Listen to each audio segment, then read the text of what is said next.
Have you ever had an online friend? You'd talk every day, you'd call every night, their lighthearted jokes shining through your sense of isolation. Then out of nowhere, no more calls, no more texts, nothing. As if they fell off the face of the earth, only to be left to your own thoughts. Was it me? Maybe not. Or perhaps rather than a fade away, it was a vile and dramatic falling out over a nonsensical reason. I'm Sababa Black Sheep. Have you any soul? No sir, no sir. But as a professional unattached friend, let me lead you down the rabbit hole of the modern day friendship decay, and why many, I and others, are maggots eating its corpse. Ignore the fact I'm dressed up like an SCP researcher. Long day at work. What is a third place? Well, a third place is a location beyond work and home where you can socialize with other people. In times past, that would have been a cafe, a library, classes you might have taken like pottery or painting. Anywhere that allows you to meet new people and meet up with friends. What happened to these third places? With the rise of the internet kind of became the collection to all third places. And cafes got quieter. Libraries got emptier. Before the pandemic, there was already dwindling places like these, but after, it seems to have almost made them extinct. How has this affected friendships? Many people's most long-standing friendships have shifted to being online. I know my most long-standing friendship is online as well. 8 years and we're still besties. Shout out to you, Nidge. The culture shift, I believe, has affected friendships, as the line between online and offline relationships has greatly blurred. Asking a friend to help you move or give you a ride to the airport used to be very commonplace, and most would do it without a second thought. But nowadays, people aren't as willing. I wouldn't even want to do it, to be frank. Then again, I don't really have in-person friends beyond the ones I met online and then turned to in-person friends. I don't have the energy to maintain a lot of in-person friends, to be frank, which is the issue. Either way, this is continuing to isolate people further. Every form of a relationship is a give and a take. I've noticed online moral superiority is devastating the nuances needed and compassion needed in relationships. I've noticed when online friends get tired, sometimes they look for very creative ways to justify that tiredness. And in the friendship, I'm sure many of y'all could regale me with the dramatic tales of an online friend group falling apart. Even I have a few under my belt.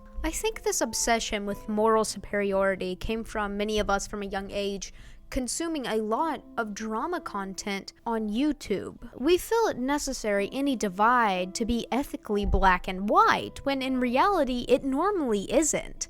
We spent our childhood seeing these extreme moral divides portrayed in online media, and naturally it reflects how we connect to each other. In reality, most issues have a lot of nuance to them, and not every disagreement is worth throwing a friendship away over.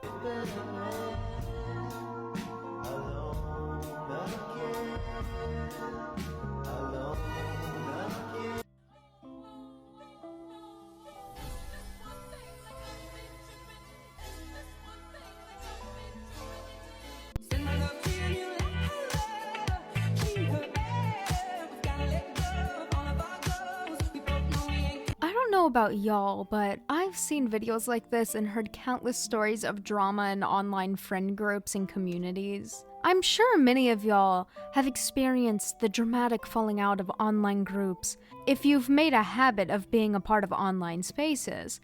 Rest in peace, my ex-amino kids, I know your trauma. No doubt, drama often comes just as ripe in real-life groups. But I feel the internet breeds more misunderstandings. On top of that, the moral high horse. Time to yap about the tale of some of my woes. When I was 17, I was in an online friend group of people between the ages of 19 to 24. I was best friends with this girl who was 19 at the time. Let's call her Broly. Me and her were thick as thieves. We were in a Discord call with one other in the group. Let's call her Biv, a 23-year-old woman. In this call, Biv made a series of passive-aggressive comments and jokes, telling me I couldn't choose a certain outfit she wanted because I wasn't boss babe enough. Commenting that my chest was too big and how hers was just the perfect size. And then for the cherry on top, she proclaimed she was the most attractive and best looking in the group. I laughed it all off for the most part, since to be fair, listening to this woman yap to a 17-year-old about how much more feminine she was than me was kind of funny. Brother, a rock with slightly higher iron deposits is more feminine than my ass. It ain't that hard. It escalated when me and Broly were talking about what Greek gods everyone would be in the group. Biv says brazenly she's Gaia because I shit you not, she starts yapping about how divine feminine, how perfect and girly pop she is. A whole ass 23-year-old woman.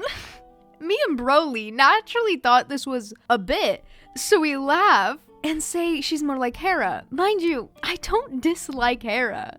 I'm a Hera supporter. Either way, Biv tells Broly she can't even say anything about it because she isn't even a real woman. Context: Broly is a trans woman. Biv then leaves after telling Broly that, and me and Broly are shocked. Then Biv joins again and tells Broly to apologize to her for hurting her feelings. As Broly is about to do that, I step in and tell Biv gently she has no room to be requesting an apology after she so casually made a pretty messed up and transphobic comment to Broly. I told Biv she should be apologizing. She then left the server, got her 24-year-old boyfriend to message me at 2 a.m. to leave the server and friend group so she could come back. Then the boyfriend and two other individuals made a group with me and everyone to discuss what's happening. One of these individuals we'll call Octi, who constantly bragged about being a sociopath, and then the other was the brutally honest sort. I said I was more than happy to listen if they had constructive criticism. I am always happy to learn, change, and grow to be better friends to them. They outright said there was nothing I needed to change. They just found me annoying and quote-unquote fake because I shit you not. I complimented their work and said positive things. Mind you, this group was full of cynics, so that might give you context. Nothing like a bunch of people in their early to mid-20s bullying a 17-year-old for standing up for their friends and not being utterly as miserable as them. Biff then told everyone that the Holy Spirit told her I was evil. Actual brain rot. The fact that no one realized this was as weird and fucked up as it really was is mind-boggling, since even the people on my side did nothing. They just let Biv be absolutely insane. Then again, the whole group beyond Broly was vaguely homophobic, transphobic, and just generally judgmental and brain dead. I'm glad both me and Broly grew away from those people in time. If anyone from that group is watching, hi, get help, please. Beyond you, Broly. Love you, bro. And even though we barely know each other, it still hurts watching him fade away. Ah yes, the fade away online friend. Sadly, I am the fade away friend. I struggle to maintain friendships. I have this issue where if someone ain't in my face, I forget they exist. Nonetheless, it's still sad to see friends fade. The distancing of friends is something that happens quite often in adulthood with IRL people. But online, you never or very rarely see each other. There's this emotional connection, but it often isn't fully realized. Seeing those friendships fade away, sometimes it feels like they no longer exist. You won't pass them on the street, see them through some Facebook posts, or catch them at some event. That's it. They're gone from your life, barely remembering the picture they sent of themselves to you all those years ago. There's a sense of melancholy to it, that you have not just returned to being strangers, but to being nothing. You would never know if they were alive or dead, married or in jail. It's just blank. If you're enjoying my content, consider joining my Discord server, and if you enjoy my art, check out my Etsy with adult coloring sheets, shirt designs, and wall art, all linked in description. back to the video. There are many factors contributing to the decay of social connections. Hyper-independence and pseudo-therapy talk greatly dehumanize our relationships with people and the trust we put in each other. Naturally, there's a balance to it. Being self-aware and independent isn't a bad thing, but it can be taken too far, as all things. No matter what you do and your friends do, you are all subject to innate human immorality. You will mess up sometimes. You will hurt your friend, and vice versa.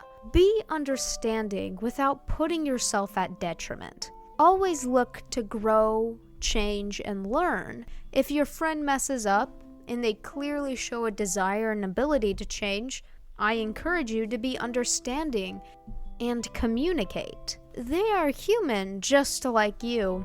They wake up, brush their teeth, worry about what their day's gonna be like, say hi to their dog, whatever else. They are a complete human being, and that should come first before most anything else, within reason. I'm not saying just let yourself be emotionally abused. I'm just saying two sides of every coin. Anyway, that's all I have for today, folks. You have work tomorrow, or school, or yapping about random stuff online once again. But as always, don't dream about wheat byproducts.